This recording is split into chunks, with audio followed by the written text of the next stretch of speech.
Welcome back to Onevestor.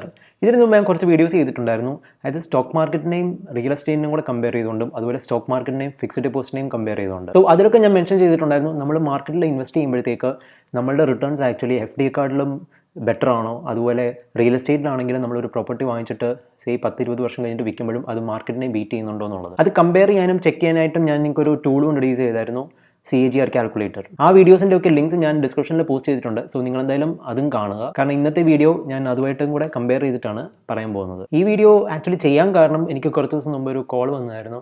ഇടുക്കിയിൽ നിന്ന് ഒരാൾ വിളിച്ചിട്ട് പറയുന്നത്, പുള്ളിക്കാരൻ എൻ്റെ വീഡിയോസിൽ ഏറ്റവും ഇഷ്ടപ്പെട്ടതെന്ന് പറഞ്ഞാൽ ഈ CAGR ബേസ് ചെയ്തിട്ടുള്ള ഒരു വീഡിയോ ആണ്. അതായത് ഞാൻ അതിൻ്റെ അകത്ത് മെൻഷൻ ചെയ്തിട്ടുണ്ടായിരുന്നു, നമ്മൾ മാർക്കറ്റിൽ ഇൻവെസ്റ്റ് ചെയ്തിട്ട് ഏൺ ചെയ്യുന്നത് റിട്ടേൺസ് ആക്ച്വലി ഫിക്സഡ് ഡെപ്പോസിറ്റിനെ ബീറ്റ് ചെയ്യുന്നുണ്ടോ, അപ്പോൾ നമ്മൾ ലോങ് ടേമിൽ ഇൻവെസ്റ്റ് ചെയ്തിട്ട് നമ്മുടെ എൻഡ് റിസൾട്ട് എന്ന് പറയുന്നത് FD-യെക്കാളും ബെറ്റർ ആണോ അല്ലയോ എന്നുള്ളത് നമ്മൾ ചെക്ക് ചെയ്യുന്നുണ്ടോ ഇല്ലയോ എന്ന്. സോ പുള്ളിക്കാരൻ പറയുമായിരുന്നു അതൊരു ഐ ഓപ്പണർ ആയിരുന്നു. നമ്മൾ പൊതുവേ ആരും അങ്ങനെ നോക്കാറില്ല. നമ്മൾ മാർക്കറ്റിൽ ഇൻവെസ്റ്റ് ചെയ്തൊരു 30-40% ഗെയിൻ കഴിഞ്ഞിട്ട് എക്സിറ്റ് ചെയ്യും. പക്ഷേ എൻട്രി പ്രൈസും എക്സിറ്റ് പ്രൈസും അതിൻ്റെ ടൈം ഫ്രെയിം എല്ലാം കൂടെ കൺസിഡർ ചെയ്യുമ്പോഴത്തേക്ക് നമ്മൾ മാർക്കറ്റിനെ, അതായത് ഫിക്സഡ് ഡെപ്പോസിറ്റിനെ ബീറ്റ് ചെയ്യുന്നുണ്ടോ ഇല്ലയോ എന്നുള്ളത് അങ്ങനെ അധികം ആരും ചെക്ക് ചെയ്യുന്നില്ല എന്നുള്ളത്. സോ ഇന്നത്തെ ഈ വീഡിയോ എന്ന് പറഞ്ഞാൽ ഞാൻ പറയാൻ ഉദ്ദേശിക്കുന്നത് മാർക്കറ്റ് റിട്ടേൺസിനെയാണ്. അത് അന്ന് നേരത്തെ ഞാൻ കമ്പയർ ചെയ്തതെല്ലാം ഫിക്സഡ് ഡെപ്പോസിറ്റിനെ ബേസ് ചെയ്തിട്ടാണ്. ഇന്നിപ്പോൾ ഞാൻ കമ്പയർ ചെയ്യാൻ പോകുന്നതെന്ന് പറഞ്ഞാൽ മാർക്കറ്റ് റിട്ടേൺസിനെ ബേസ് ചെയ്തിട്ടാണ്. സോ ആദ്യമായിട്ട് ഞാൻ മാർക്കറ്റ് റിട്ടേൺസ് എന്താണെന്ന് പറയാം. മാർക്കറ്റ് റിട്ടേൺസ് എന്ന് പറഞ്ഞാൽ സിമ്പിളാണ്. ആക്ച്വലി നമ്മളിപ്പം ഒരു സ്റ്റോക്കിൽ ഇൻവെസ്റ്റ് ചെയ്യും, ഇപ്പം HDFC ബാങ്കിലാണെന്ന് വെച്ചോ, അതിപ്പം 1000 രൂപയ്ക്കാണ് നമ്മൾ ഇൻവെസ്റ്റ് ചെയ്തതെങ്കിൽ ഒരു 2000 റുപ്പീസ് ആ സ്റ്റോക്ക് എത്തുമ്പോഴേക്കും നമുക്ക് 100% റിട്ടേൺസ് ആണ്. അപ്പം നമ്മൾ ഇൻവെസ്റ്റ് ചെയ്തിരിക്കുന്ന ഒരു ഇൻഡിവിജ്വൽ സ്റ്റോക്കിലാണ്. ഇപ്പം ഇത് കമ്പയർ ചെയ്യേണ്ടതെന്ന് പറഞ്ഞാൽ മാർക്കറ്റിനെ ബേസ് ചെയ്തിട്ടാണ്. അതായത് നിഫ്റ്റിയോ സെൻസെക്സിൻ്റെ റിട്ടേൺസ് എത്രയാണെന്നുള്ളതാണ് നോക്കുന്നത്. ഇപ്പം HDFC ബാങ്ക് 2 വർഷം കൊണ്ടാണ് 1000-ൽ നിന്ന് 2000-ലേക്ക് എത്തിയെങ്കിൽ ആ സമയത്ത് നിഫ്റ്റിയുടെ വാല്യൂ ചെക്ക് ചെയ്യും. ഇപ്പം നിഫ്റ്റി ഇപ്പം 5000 ആയിരുന്നു ആ 2 വർഷം മുമ്പ്, ഇപ്പോൾ അത് 10000, ഈ 2 വർഷം കഴിഞ്ഞപ്പോഴത്തേക്ക് 10000 ആയെങ്കിൽ നിഫ്റ്റിയുടെ റിട്ടേൺസ് അവിടെ 100% തന്നെയാണ്. സോ നിങ്ങൾക്ക് അല്ലെങ്കിൽ നമ്മൾ ആ HDFC ബാങ്കിൽ ഇൻവെസ്റ്റ് ചെയ്തിട്ടും കാര്യമായിട്ട് ബെനിഫിറ്റ് കിട്ടിയിട്ടില്ല എന്നുള്ളതാണ് അതിനർത്ഥം. ഇപ്പം ഞാനൊരു റാൻഡം എക്സാമ്പിളാണ് എടുത്തത്. ഇനിയിപ്പോൾ നിങ്ങൾക്ക് സ്ക്രീനിൽ നോക്കിയാൽ കാണാം ശരിക്കുള്ള മാർക്കറ്റ് റിട്ടേൺസ് എന്തായിരുന്നു എന്നുള്ളത് ഈ ലാസ്റ്റ് 10 ഇയേഴ്സ്.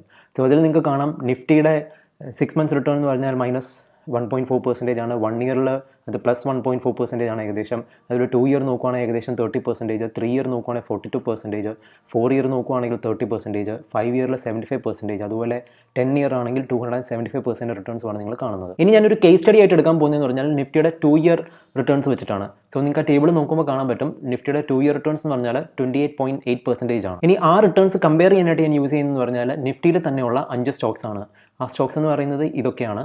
അതായത് HDFC bank, Maruti Suzuki, ITC, Sun Pharma, അതുപോലെ ടാറ്റ മോട്ടോഴ്സ്. ഇനി ഈ പറഞ്ഞ 5 സ്റ്റോക്സിൻ്റെ നമുക്ക് 2 ഇയർ റിട്ടേൺസ് നോക്കാം. അതിൽ HDFC ബാങ്കിൻ്റെ റിട്ടേൺസ് എന്ന് പറഞ്ഞാൽ 70% റിട്ടേൺസ് ആണ് 2 ഇയേഴ്സിൽ. അതിൽ മാരുതിയുടെ ആണെങ്കിൽ 20% റിട്ടേൺസ്, ITCയുടെ ആണെങ്കിൽ 19% റിട്ടേൺസ്, അതുപോലെ സൺഫാർമ ആണെങ്കിൽ -30% റിട്ടേൺസ്, അതുപോലെ ടാറ്റ മോട്ടോഴ്സ് ആണെങ്കിൽ -65% റിട്ടേൺസ്. സോ ഇതിൻ്റെ അർത്ഥം എന്ന് പറഞ്ഞാൽ എന്താണെന്നാണ് ഇനി ഞാൻ പറയാൻ പോകുന്നത്. സോ നിങ്ങൾക്ക് കാണാം ഈ പറഞ്ഞ ലിസ്റ്റിൽ 5 സ്റ്റോക്സിൽ 3 സ്റ്റോക്സ് മാത്രമേ പോസിറ്റീവ് റിട്ടേൺസ് നൽകിയിട്ടുള്ളൂ, ബാക്കി 2 സ്റ്റോക്സ് നെഗറ്റീവ് റിട്ടേൺസ് ആണ് നൽകിയിട്ടുള്ളത്. സോ അതിനർത്ഥം ആ നെഗറ്റീവ് സ്റ്റോക്സിൽ ഇൻവെസ്റ്റ് ചെയ്ത, ആ നെഗറ്റീവ് റിട്ടേൺസ് പ്രൊവൈഡ് ചെയ്ത സ്റ്റോക്സിൽ ഇൻവെസ്റ്റ് ചെയ്യുന്ന ആളുകൾ ആക്ച്വലി മാർക്കറ്റ് റിട്ടേൺസിനെ വെച്ച് കമ്പയർ ചെയ്യുമ്പോഴത്തേക്ക് അണ്ടർ പെർഫോം ചെയ്യുമായിരുന്നു. അതായത് അയാൾ നിഫ്റ്റിയിലാണ് ഇൻവെസ്റ്റ് ചെയ്തിരുന്നെങ്കിൽ അയാൾക്ക് 2 ഇയേഴ്സ് കൊണ്ട് 20% റിട്ടേൺസ് കിട്ടിയേനെ. പക്ഷേ അയാൾക്കിപ്പം ടാറ്റ മോട്ടോഴ്സിലാണെങ്കിൽ അയാളുടെ 65% പോവുക ചെയ്തത്, അതുപോലെ സൺഫാർമയിലാണെങ്കിലും 30% പോവുക ചെയ്തത്. ഇപ്പം ഈവൻ ITCയിൽ ഇൻവെസ്റ്റ് ചെയ്യുമായിരുന്നെങ്കിൽ പോലും അയാൾക്ക് പോസിറ്റീവ് റിട്ടേൺസ് ആണ്, പക്ഷേ മാർക്കറ്റിനെ വെച്ച് കമ്പയർ ചെയ്യുമ്പോഴത്തേക്ക് ആക്ച്വലി അയാൾ 10% അണ്ടർ പെർഫോം ചെയ്തു. കാരണം മാർക്കറ്റ് പ്രൊവൈഡ് ചെയ്തിരിക്കുന്നത് ഓൾമോസ്റ്റ് 30% റിട്ടേൺസ് ആണ്, ITC പ്രൊവൈഡ് ചെയ്തിരിക്കുന്നത് 19% റിട്ടേൺസ് ആണ് ഈ ലാസ്റ്റ് 2 ഇയേഴ്സിൽ. സോ ഞാൻ നേരത്തെ പറഞ്ഞതുപോലെ ഇന്ന് ഈ വീഡിയോ ചെയ്യാൻ കാരണം എന്ന് പറഞ്ഞാൽ നിങ്ങൾ സ്റ്റോക്ക് മാർക്കറ്റിൽ ഇൻവെസ്റ്റ് ചെയ്യുമ്പോഴത്തേക്ക് മാർക്കറ്റ് റിട്ടേൺസുമായിട്ട് നിങ്ങളുടെ റിട്ടേൺ കമ്പയർ ചെയ്യണം. അതായത് നിങ്ങൾ ഇൻവെസ്റ്റ് ചെയ്ത് ഇപ്പോൾ 5 വർഷം മുമ്പാണെങ്കിൽ ഇപ്പം ഏതെങ്കിലും ഒരു സ്റ്റോക്കിൽ അല്ലെങ്കിൽ മ്യൂച്വൽ ഫണ്ടിലാണ് ഇൻവെസ്റ്റ് ചെയ്യുന്നതെങ്കിൽ എൻട്രി പ്രൈസും എക്സിറ്റ് പ്രൈസും തമ്മിലുള്ള ഡിഫറൻസ് എന്ന് പറഞ്ഞാൽ എത്ര % ആണെന്ന് നോക്കുക.